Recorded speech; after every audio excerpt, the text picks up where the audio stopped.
In the beginning, it felt kind of like a blur. I think it wasn't until winter really hit that my mental health kind of spiraled.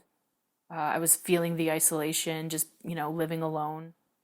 If it wasn't for my dog, I'd probably have gotten a dog if I didn't already have one. It definitely took a toll on my mental health for many months. It was hard to feel stagnant and not knowing how to move forward, trying to preserve whatever good mental health I have left. I can't imagine, people who struggle more regularly with things like depression and anxiety, that it would be deteriorating, I'm sure. COVID and this whole pandemic, as an individual, impacted upon my mental health and the mental health of people around me. I'm still struggling. I'm still struggling with this. I'm enjoying summer as best as I can. It exhausted me. It exhausted my kids. It exhausted my wife, my colleagues. And I think a lot of it was because we didn't know what was going on. And the realization is those that make the decisions didn't know what was going on either. It was a little bit hard for me. It's because I couldn't see my friends and my teacher in person, but I saw them on Zoom. We were trying to do it all, but we weren't perfecting anything. So I think that resonated through the house for the both of us. And we had moments where one of us would be like, this is it. I'm at my breaking point. I need to step away. I need to take away something. And the other would try to carry. We're just very fortunate it didn't happen to both of us at the same time. The social isolation didn't affect me as much as it may have affected others because I was still able to go out almost every day and go to work and see my friends at work. But I feel like I lost like a connection with a lot of my friends because we weren't able to see each other for such a long time that I never really got like to hang out with them and just like be teenagers. Yes, for sure. Yeah, I think it's affected everyone in the stress level. Lots of students are overwhelmed. Actually, as the pandemic has gone on, it's gotten more stressful. At first, I think people found ways, or just it was, they thought it would be over, and then it wasn't.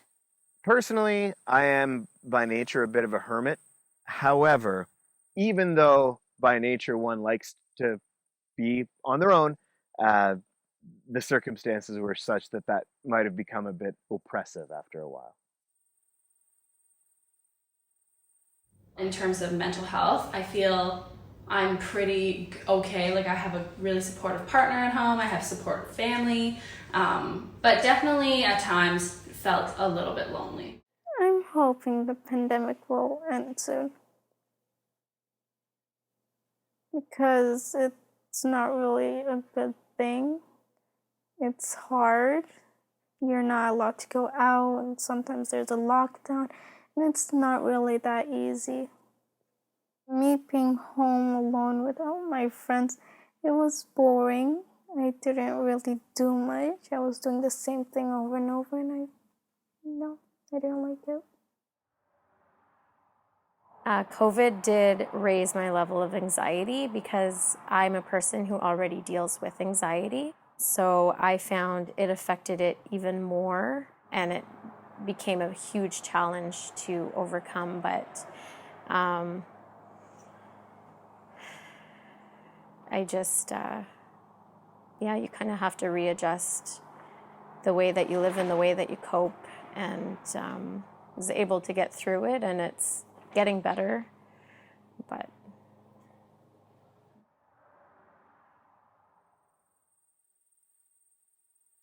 it's important that I get this vaccine so that I don't get my family sick, because I do have all of my grandparents still alive and they're not young and they do have health conditions, and that would be a biggest fear of mine is if I brought, COVID-19 into their home and something happened. One of our sites did have an outbreak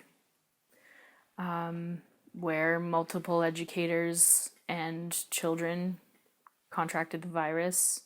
and they shut the site down. There were a few other cases at some other sites, but not enough to close the entire program. They just closed the specific cohorts. There was a positive case at the site that I work with, that I work within. That was pretty scary. Everyone was very on edge.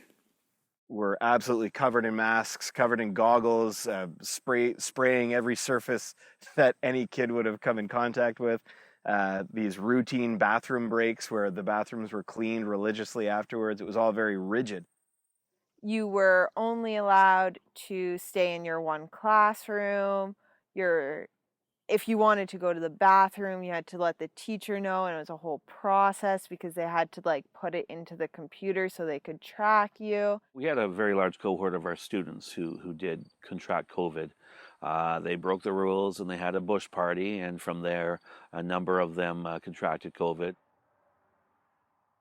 There's more fear of who you're near, of catching COVID. I do have a like my brother had COPD, so we really had to isolate before the vaccine. So it really kind of brought out a fear and affected your mentality of how we're living right now. Myself, I would feel safer knowing that other educators and families were getting vaccinated. I do believe that it comes down to people's own risk assessment in terms of COVID and the vaccine. I know there's some concerns about the safety of the vaccine, but me personally, I felt like I was more at risk of getting COVID than having any side effects from the vaccine. So I'm trusting the science on this one.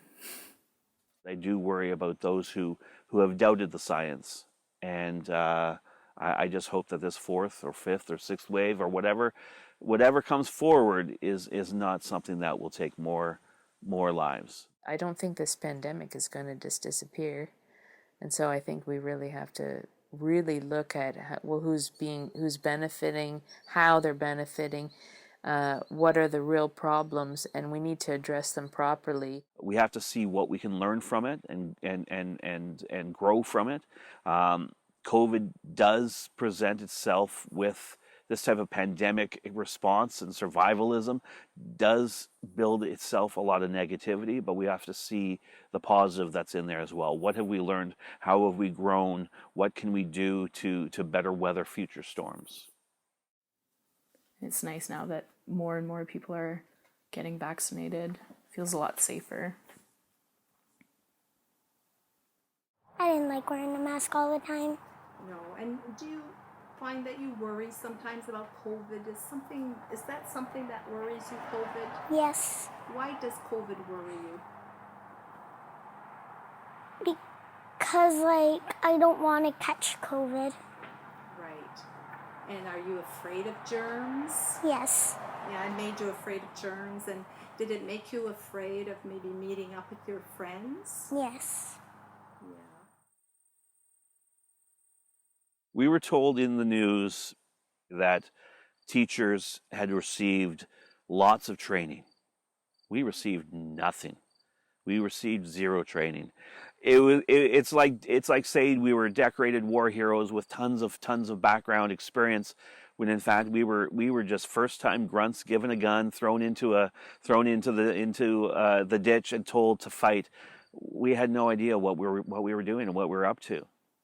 There was no real hands-on training. I did have to go through like an hour online Zoom sort of workshop with someone just to go over the protocols that they have in place because of COVID, but nothing can prepare you for what it's actually like to work in the field.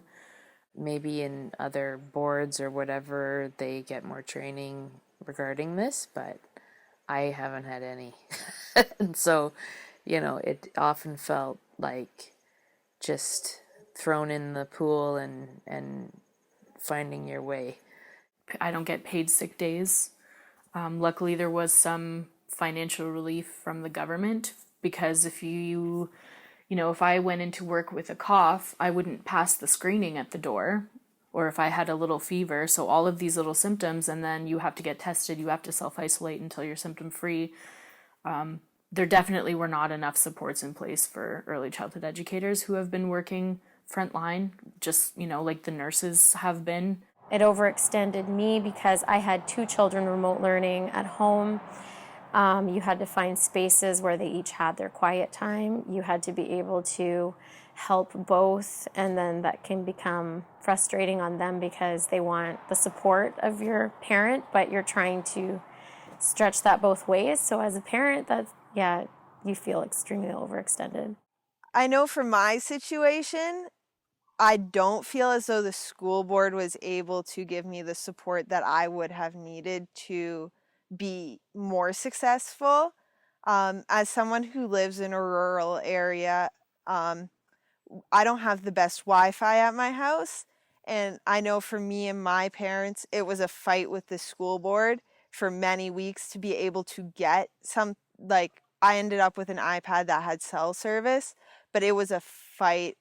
And before they were able to offer the iPad, they pretty much told me to go drive to a parking lot that had Wi-Fi and do that. So I feel like the school board wasn't supporting my needs very well, and the teachers tried the best they could, but if I can't get online, they can't really support me. We do have learner affairs officers who are there to support our mental health, but everything was virtual. And so it was kind of hard to actually have a good conversation with somebody if you're just staring at a screen that keeps cutting out because of internet issues and stuff like that. They were less supportive because it was just on a screen all day, and they usually would say, search it up if I need help. As for the school board, they did send out emails and stuff to let us know that there are some supports, and if we needed, they reached out to us. I didn't use any of those. It was all Zoom, and I, quite frankly, with work and everything else, I was exhausted of having one more Zoom meeting or one more Teams meeting, and so I didn't really dip into whatever resources they had. The board, and they get their orders from the province, gave us what we needed to make it possible. Yes, it was a little bit thrown together, but because this was an unprecedented problem, we were all kind of riding blind here. But there was tech support staff in contact with us regularly, and we were told exactly who to go to and how to navigate any problems or do any troubleshooting.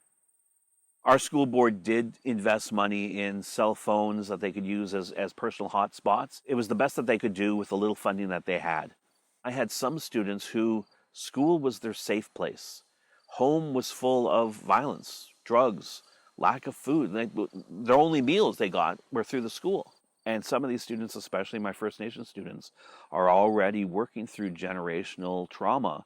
This is yet another traumatic event in their life that they may or may not have the ability or the services or the supports to fully work through.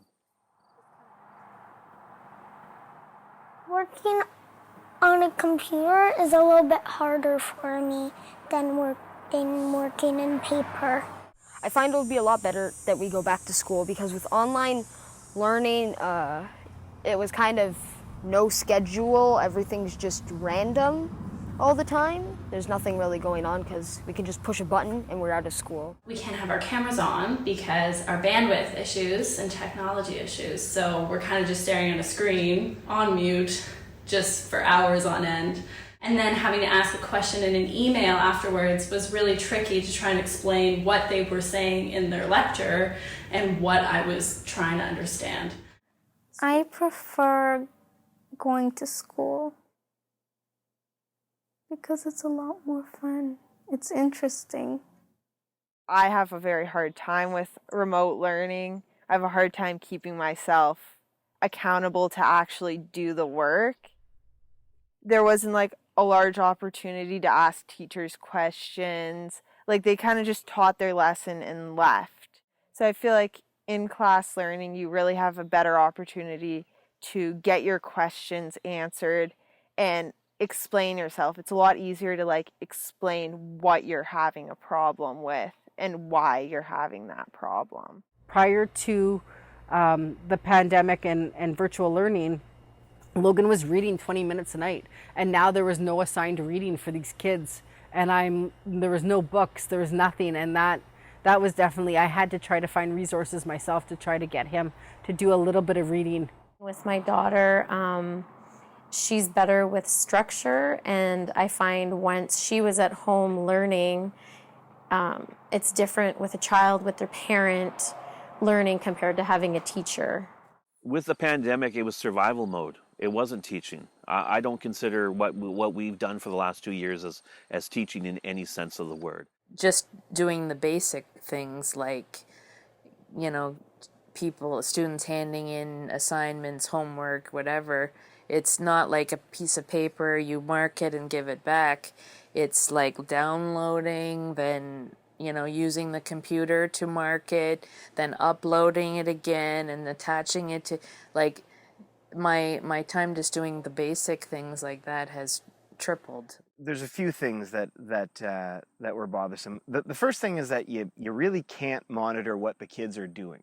You can't see them. They all turn their monitors off, and you can tell them to turn it on, but they still don't. That's the other thing, is nobody talks on these. You're the only one. So you're speaking to this black hole. They're all there, because as soon as you say you can go, they vanish like lickety split. But it was like pulling teeth trying to get them to verbally communicate. So whereas in a classroom, you could do all kinds of things with a room full of people, when you're just talking to a screen and getting nothing back, it was hard to extend your lessons into those more interesting conversational areas. It just was not natural for my voice and my face to be the only active camera in the room, and to occasionally hear a student. And it was very difficult to teach, but I would think it was much more difficult for students to learn. The younger children who are in those crucial stages of development, I think the socialization is key, because they're building the foundation. If that part is missing from their lives at a young age, there will be long-term effects.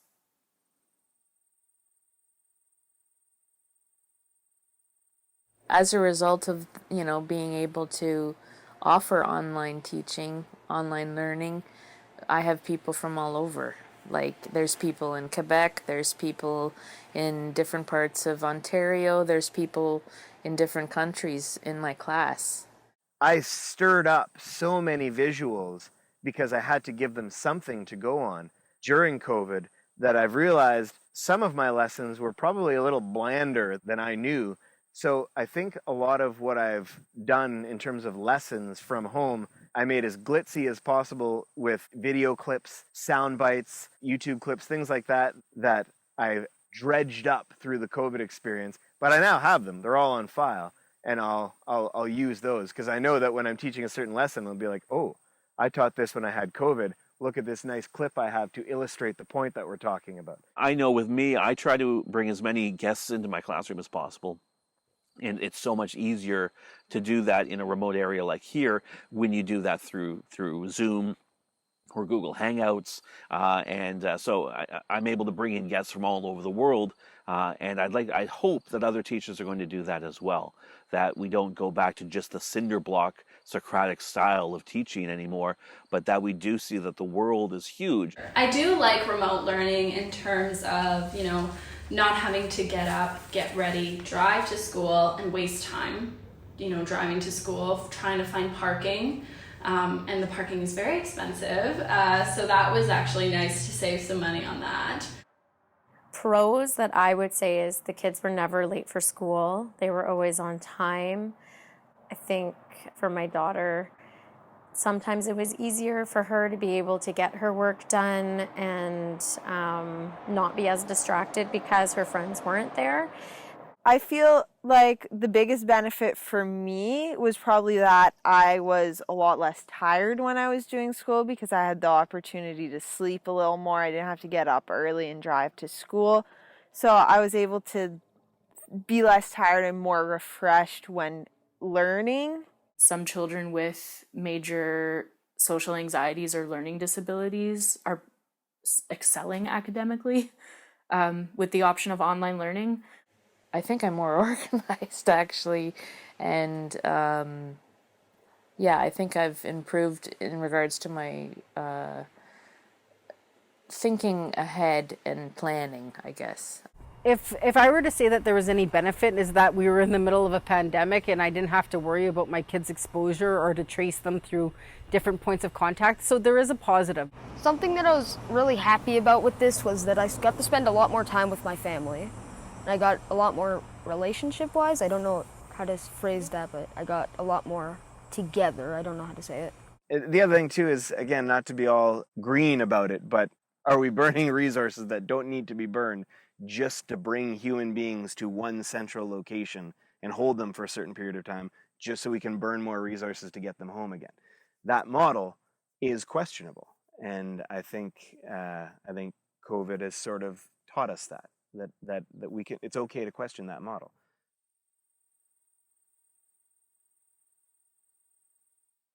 Every generation has one big event. So, of course, the first man on the moon was that generation's big moment. I think 9/11 was a huge moment for the previous generation. This generation is definitely the COVID generation. I think one of the things that I've been reminded of throughout the pandemic is the resiliency that children are capable of. And that does depend on what's going on in their home life and how their needs are being met. But overall, the young children that I work with seem to be still thriving in many ways. I am happy for what the future holds, seeing how it'll probably be better for education-wise. I think there's a few things positively that came out of the pandemic. I think that we learned that, especially in school, even though everything might not go smoothly and everything might be a struggle, you still can get the education that you want, and you still can learn, and you still can graduate and move on to post-secondary. And I think personally it just taught me that even though sometimes times are really tough, you can still get through it and there is better things ahead. Yeah, I am optimistic about my future. I'm very excited to see what happens during school, what my education brings. I am excited to get out of the pandemic and lockdown. But yeah, I am optimistic. I think it's going to be okay. I am optimistic about it when I allow myself to accept the fact that education is something that changes with time. It's a reflection of the times you're in. And so I only lose heart. I only lose hope for the future when I forget that I'm part of a fluid continuum that moves, and lose sight of the fact that I'm part of something far bigger than that and need to move with it. I'm gonna be excited because maybe in the future it will be over, so I'll be very excited. I'm feeling optimistic about the future of education. Land-based education is so important for raising young minds to care about the planet. I think it's really important work. So for me specifically, I feel optimistic, but I can't say that everybody working frontline feels that way. I'm optimistic about the future of education only because I'm optimistic about what teachers can do.